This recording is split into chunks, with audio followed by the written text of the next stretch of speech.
In today's video, I'm going to teach you how to change text color in Figma. Let's start from the very beginning. Make sure you have your Figma file open and that you can clearly see the text you want to edit on your canvas. This might be a heading, a button label, or a paragraph of body copy.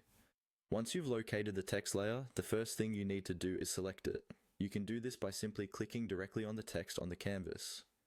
When it's selected, you'll see a bounding box appear around it, and the text layer will also be highlighted in the Layers panel on the left.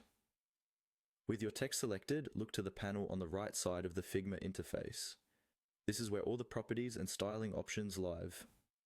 At the top of this panel, you'll see different tabs like Design, Prototype, and sometimes Inspect, depending on your setup. Make sure you're in the Design tab. If you're not, just click on the word Design in the upper right area of this panel. This ensures that you're viewing and editing the visual properties of your text rather than interaction or code details. Now that you're in the Design tab with your text selected, it's time to adjust the visuals. In this panel, you'll see sections for typography, layout, fill, and stroke, among others. To change how the outline or border of your text looks, you'll want to go to the stroke section. If you don't see it right away, scroll down a little in the right-hand panel until you find the area labeled Stroke.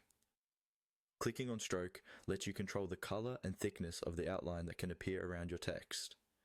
While many people focus only on fill color, Stroke can be a powerful way to make text stand out, especially on busy backgrounds. Here you can adjust the color swatch to choose a new color, and you can tweak the stroke width to make the outline thinner or thicker. As you make changes, you'll see them update on your canvas in real time, which helps you judge what looks best. If at any point you don't like the result, you can either undo your changes using standard undo shortcuts, or simply turn off the stroke by unchecking it. That way, you can experiment freely until you're happy with how your text looks. And that's all you need to do. Click on your text, switch to the Design tab in the upper right, and then go to the Stroke section to control the outline styling of your text in Figma.